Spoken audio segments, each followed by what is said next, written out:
La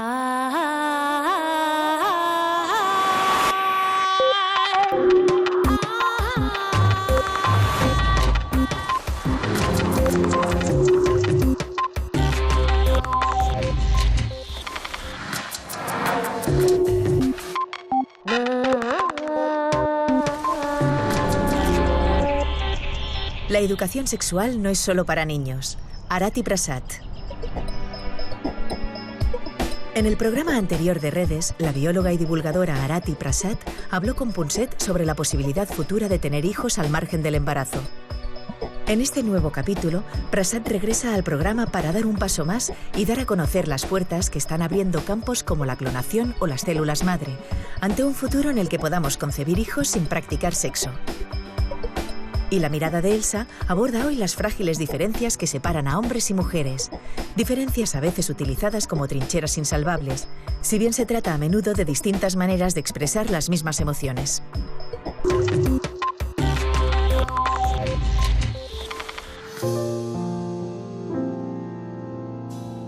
Hace unos 148 millones de años, a nuestros ancestros mamíferos les sucedió algo que hizo que desde entonces siempre necesitaran un padre y una madre para reproducirse. Parece que ciertos genes implicados en la nutrición del bebé en el útero quedaron bloqueados en las hembras de nuestros ancestros, pero no en los machos. La nutrición del bebé en el útero pasó entonces a ser controlada por el ADN del padre, por lo que la contribución masculina sería imprescindible al engendrar y gestar a nuestros descendientes. Hoy, con el avance científico y tecnológico, estamos burlando algunas restricciones de nuestra biología. Y ante dichos avances, cabría preguntarse si podríamos reproducirnos sin necesidad de tener dos progenitores, es decir, un padre y una madre. ¿Sería eso posible? En este capítulo de Redes lo averiguaremos junto a la bióloga Arati Prasad. Hay una pregunta que probablemente permanecerá durante otros 100 años. Como decías, si los animales o algunos animales pueden tener crías sin un macho, ¿cómo podrá el ser humano tener un bebé sin un macho? Los seres humanos son mamíferos. Así que todo esto se remonta a un fenómeno que le sucedió hace 148 millones de años a uno de nuestros antepasados.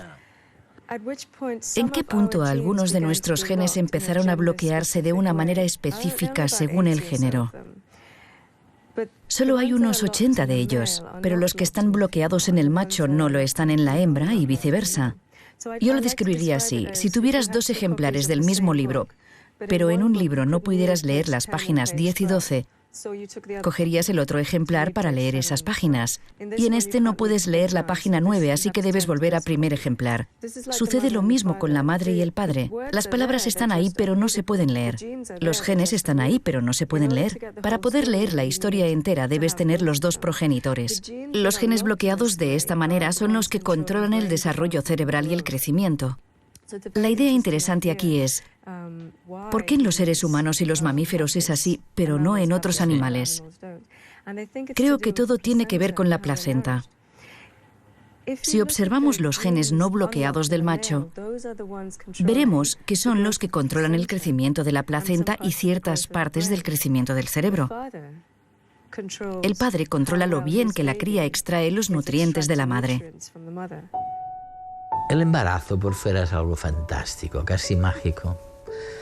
Los cambios en la mujer son maravillosos, al menos visto desde fuera. Pero por dentro resulta que es todo lo contrario. Es una especie de batalla en la que el sistema inmunitario y el organismo de la madre deben organizarse para proteger al futuro bebé, nutrirlo y al mismo tiempo protegerse y nutrirse a ella misma también. Piensa en muchos animales, también los seres humanos, que son promiscuos por naturaleza. El padre fertilizaría el óvulo y la madre se encargaría de la cría. Luego el padre se iría y quedaría libre. Sin embargo, aunque se haya ido, quiere asegurarse de que la cría que ha creado saca todo el provecho posible de los nutrientes maternos. La madre, por su lado, probablemente tiene otras crías y tendrá más, incluso con otros padres. Pero también quiere proteger sus propios nutrientes para sí misma. Los genes paternos intentan maximizar lo que la cría puede tomar del organismo de la madre.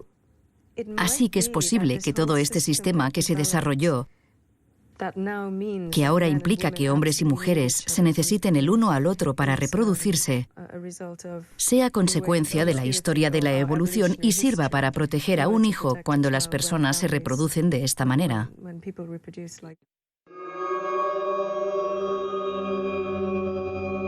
Al principio no había sexo.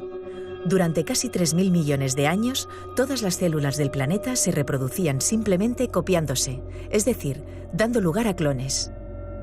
Esas células se llaman procariotas y todavía dominan la Tierra. Son las bacterias. Su material genético consiste en una hebra de ADN circular que se halla libre en su interior. A veces se intercambian genes unas células con otras, pero este fenómeno se produce al azar y no tiene nada que ver con su reproducción. Sin embargo, hace 850 millones de años apareció un nuevo tipo de célula que revolucionaría la vida, la célula eucariota. A diferencia de las bacterias, su ADN está empaquetado en cromosomas y encerrado dentro de una cápsula, el núcleo. Así que los intercambios genéticos al azar ya no son posibles. La mezcla de material genético solo se produce ahora a través de un complejo proceso. Dos células han de fusionarse para compartir su ADN, dando lugar a una nueva célula que es una mezcla única de los genes de las progenitoras. Lo llamamos reproducción sexual. Y como consecuencia de esto, aparecen células muy variadas que dan lugar a todos los tejidos que conforman los hongos, las plantas y los animales. Gracias a estas células existe la enorme variedad de seres vivos que conocemos. Sin embargo, el apareamiento, al menos en los animales, también tiene sus desventajas. Encontrar una pareja requiere una gran inversión de tiempo y energía, y el mismo acto sexual puede ser costoso y a veces incluso peligroso. Así que cabe preguntarse si no sería mejor reproducirnos como lo hacen los habitantes más antiguos de nuestro planeta, las bacterias. ¿No sería más sencillo?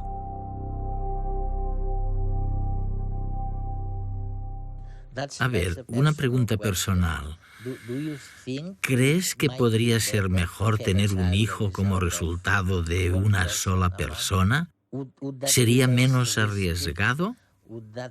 ¿Sería menos perjudicial? Contemplemos los orígenes del sexo. Partamos de los animales que no tienen sexo, que son muchos. En biología hay algo que llamamos la paradoja del sexo, que afirma que el sexo es potencialmente peligroso para las hembras. Puede causarles daños, puede contagiarles virus y además diluye el ADN materno, ya que cada cría recibe solo la mitad de su ADN.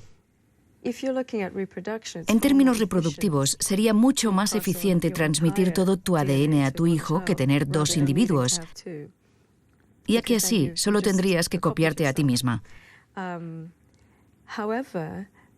Sin embargo, si hay dos buenas cualidades genéticas en dos individuos, sin sexo nunca las podrás reunir en un descendiente. En cambio, si te apareas, podrías reunir esas cualidades para dar a tu descendencia las buenas cualidades de los dos progenitores. Así que ambas cosas tienen ventajas e inconvenientes. Por un lado, tenemos la diversidad genética. Tener más diversidad es casi siempre mejor que tener menos. Así que probablemente sea mejor tener sexo. Pero hay especies que se han reproducido con éxito durante millones de años. Sin sexo. Sin sexo. La otra cuestión verdaderamente importante es, por ejemplo, si una mujer quisiera tener un hijo por su cuenta. No de manera natural, porque no es posible con la tecnología actual. no sería un clon de sí misma. Cuando producimos óvulos y espermatozoides, el ADN se agrupa de manera desordenada, de modo que cada óvulo no es exactamente igual que otro, y tampoco es exactamente la madre. Por eso, cuando tienes hermanos y hermanas del mismo padre y la misma madre, no son idénticos, puesto que ningún óvulo de la madre y ningún espermatozoide del padre son idénticos. Por eso no creamos clones, sino hijos diferentes. Es curioso cómo antes incluso de nacer, resulta que nuestro padre y nuestra madre ya se han repartido las tareas para cuidarnos. Cada uno de ellos tiene su función. Y es algo puramente biológico, promovido por las señales moleculares que se generan dentro de nuestras células. Mientras los genes del padre controlan el desarrollo y correcto funcionamiento de la placenta, los genes de la madre controlan el crecimiento del embrión. Realizaron estudios con ratones a partir de la siguiente cuestión. Si necesitamos 2 series de ADN para procrear, ¿por qué esas 2 series no pueden venir de un macho o de una hembra? Ya que son 2 series. ¿Cuál es la diferencia? Así que tomaron 2 muestras de ADN de 2 óvulos e intentaron crear una cría de ratón con ellos. Luego tomaron esperma y ADN de esperma y lo introdujeron en un óvulo, es decir, para crear una cría de ratón a partir de 2 padres. Ninguno de los 2 experimentos funcionó, pero descubrieron algo muy interesante, que cuando se usan 2 óvulos obtienes un embrión bastante bueno, pero sin placenta. De otro modo, se obtiene una buena placenta y tejidos de crecimiento, pero un embrión muy malo. A esto es lo que me refería. Los genes del padre controlan la placenta y los tejidos de crecimiento, mientras que la madre controla el crecimiento del embrión. En ese momento nos dimos cuenta de que es algo biológicamente establecido en nuestros genes. Sin embargo, creo que en el año 2004 un grupo de científicos japoneses observó estos genes bloqueados. No había muchos. Los de los ratones son los mismos que están bloqueados en el ser humano.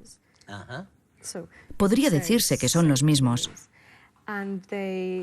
Desbloquearon 2 de esos genes de control.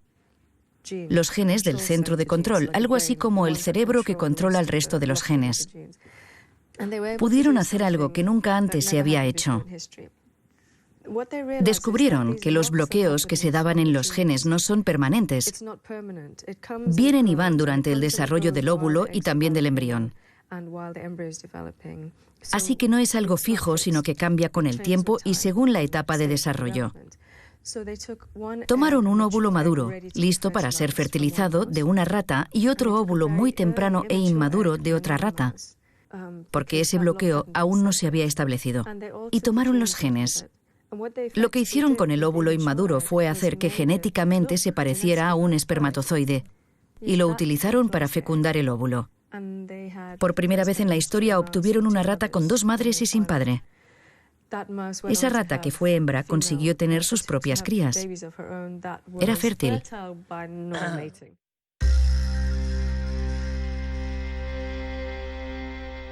Hombres y mujeres siempre se han necesitado mutuamente para hacer bebés. Sin embargo, en las mitologías de distintas culturas se repite la misma historia. El primer hombre sobre la tierra desciende de un único progenitor. Los dioses no necesitan a nadie más que a sí mismos para dar lugar a sus hijos humanos. ¿Y si nos volviéramos como ellos, como los dioses? ¿Y si dejásemos de necesitar pareja para engendrar vida? La manipulación genética en el laboratorio está abriendo la puerta a que, técnicamente, sea posible obtener embriones formados por combinaciones de nuestros propios genes. Para ello, solo necesitaríamos nuestro propio depósito de óvulos, espermatozoides o incluso células madre. Luego, la gestación posterior sería posible mediante un útero artificial donde incubar estos embriones bajo condiciones controladas. Quizá algún día podamos generar individuos completos a partir de nosotros mismos. Gracias a ello, mujeres que no pueden concebir, parejas gays o cualquier persona tendrían la opción de ser madre o padre.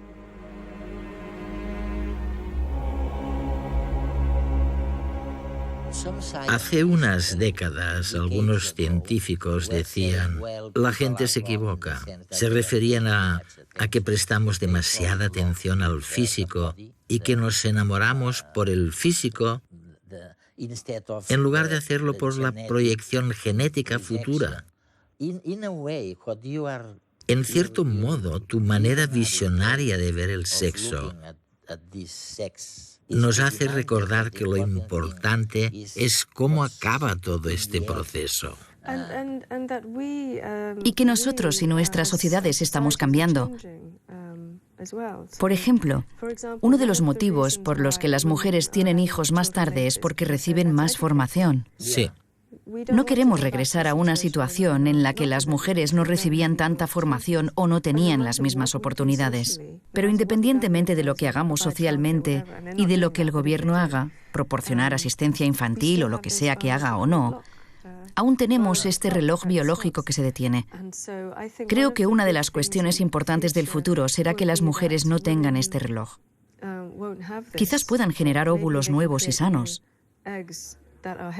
Cuando la mujer envejece, el ADN de los óvulos es menos sano y por eso nacen criaturas con deficiencias como el síndrome de Down, en el que hay 3 copias del cromosoma 21 en lugar de solo 2. Sale mal. Pero imaginemos una situación en la que las mujeres, como los hombres, no tuvieran límite temporal. Así es. En una conferencia que di, una mujer mayor me dijo, pero eso es natural. Que una mujer deje de tener hijos a una edad determinada es natural.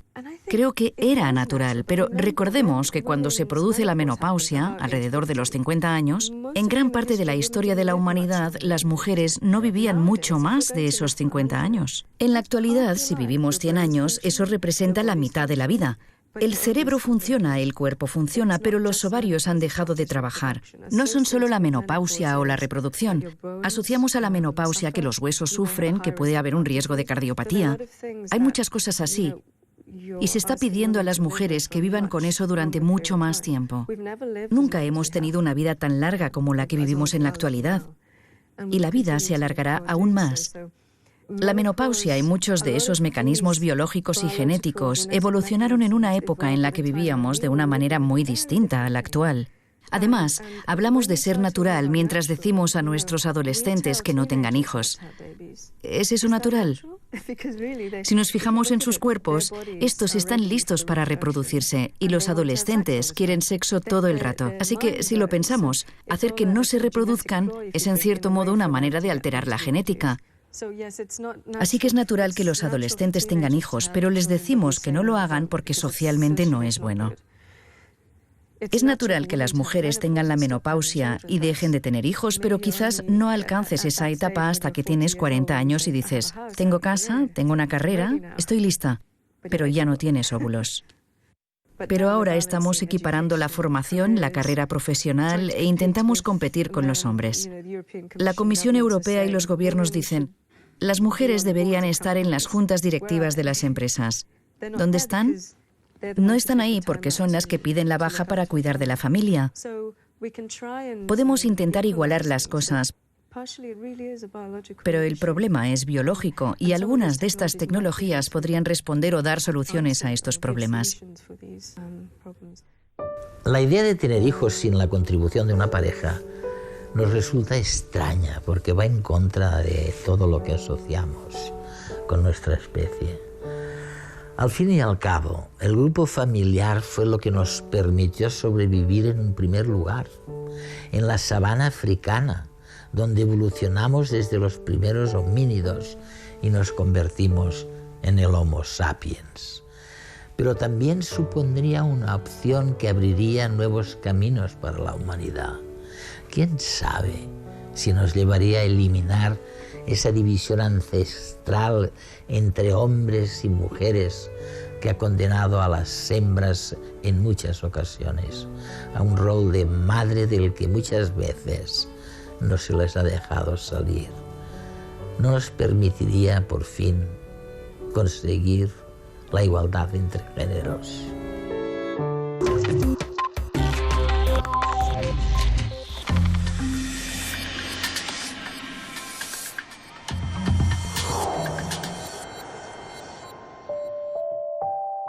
Todos los seres vivos nos reproducimos de dos formas básicas, sexual y asexual.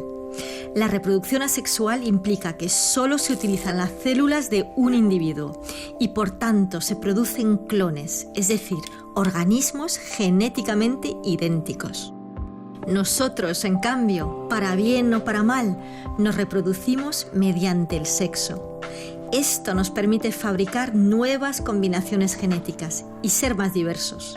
Así que los humanos nos complementamos y necesitamos los unos a los otros para crear y cuidar juntos algo tan fantástico y tan complicado como un bebé. Pero el sexo también implica que de alguna manera seamos diferentes. Hay quien quiere utilizar nuestras diferencias sexuales para denigrar o restar valor al otro sexo. En muchos países del mundo, las mujeres viven literalmente esclavizadas y sus verdugos están amparados por leyes, religiones y costumbres que fabrican a la medida de su codicia y de sus intereses personales. Lo que no nos explican con la suficiente claridad es que nuestras supuestas diferencias penden de unos hilos muy frágiles, culturales, genéticos y químicos. Todos ellos están tejidos por lo único que tiene poder para cambiar físicamente el cerebro, por las ideas y la cultura, entendida como un conjunto de costumbres. Por una parte están los estereotipos. Por ejemplo, habéis oído muchas veces que parece que los hombres no sienten igual que las mujeres. ¿Tú qué crees? ¿Hombres y mujeres sienten lo mismo?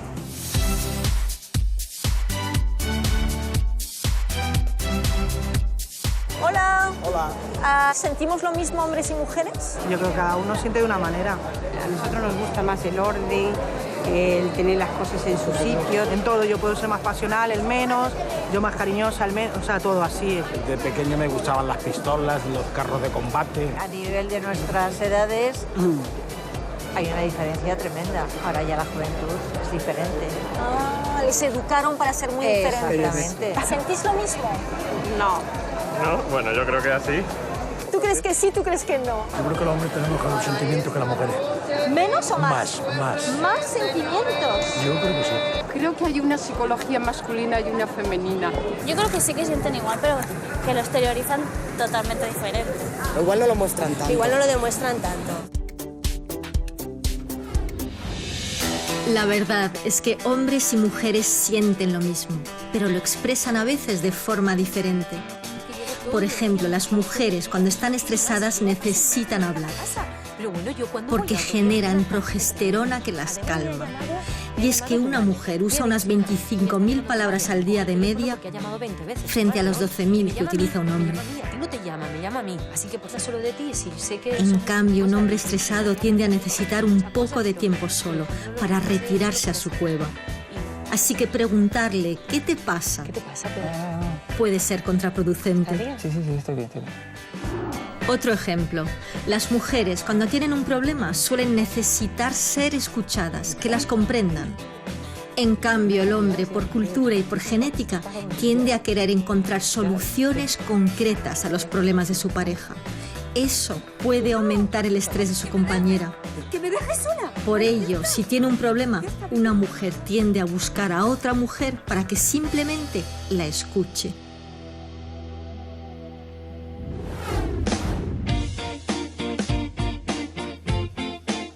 ¿Tú cuando estás un poco estresado, qué te gusta hacer? ¿A qué recurres? Yo a lo mejor me cierro un poco en mí mismo. Sí, Se lo llaman meterse en la cueva, los psicólogos. No, yo chillando, yo chillo. Todo lo que yo siento, yo a él se lo suelto. Yo chillo. So you don't like talking as much when you're nervous? Not really. I prefer not to. ¿Y te gusta que te den soluciones o simplemente que te escuchen? Que me escuche. Contar los problemas, que te viene bien, porque si cuentas una vez o dos veces, ya es como que has descargado. Y cuando usted está estresada, ¿qué hace para relajarse? ¿Qué le gusta hacer? ¿Qué me gusta hacer? Sí. Irme a la peluquería. Pero ojo, porque nada de esto es inmutable. Los estudios con transexuales nos han mostrado hasta qué punto, si administras a una mujer testosterona durante unos meses, adquiere no solo los rasgos físicos de un hombre, sino que también le cambia la estructura del cerebro y, por tanto, su forma de pensar tradicional. Y viceversa. ¿Aprenderemos a convivir con las diferencias de género como una simple estrategia que nos permite ser más diversos? ¿O decidiremos aplicar la tecnología para ser todos iguales o muy similares? Para superar prejuicios respecto a nuestras diferencias, basta con aprender a ser más empático, a ponerse en la piel del otro. Por ejemplo, los hombres tienden a ir más al grano, a valorar el final de las cosas más que el proceso. Si eres hombre, haz esta prueba. Cuando tu mujer te pregunte cómo te ha ido el día, cuéntale detalles, anécdotas y descripciones a las que quizás no sueles dar importancia. Háblale como si el resultado no fuese lo único importante. Verás qué cara pone. Los estudios también sugieren que los hombres se identifican menos con sus cuerpos que las mujeres y les gustan más los sistemas y las máquinas. Así que la próxima vez que a tu chico le pase algo con su coche, si se pone nervioso, acaríciale la nuca. Él reacciona así tal vez porque se identifica mucho con los objetos. La empatía, ponerse en la piel del otro para comprenderle, nos permite ser conscientes de los demás. Al fin y al cabo, cada hombre encierra dentro una mujer y viceversa. ¿Cuidáis lo suficiente al hombre y a la mujer que todos llevamos dentro?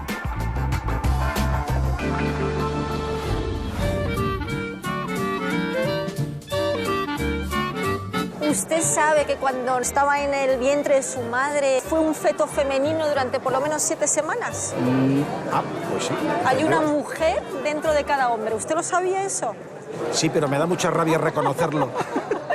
Las diferencias son válidas si nos enriquecen. Si solo sirven para despreciarnos y dividirnos, probablemente lleguemos a la conclusión de que como nuestras diferencias son tan frágiles, tan tenues, podemos decidir borrarlas en pocas décadas.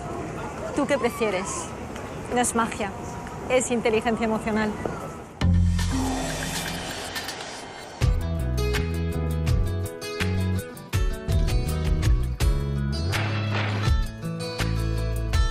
A mí me gustaría saber qué es un flechazo.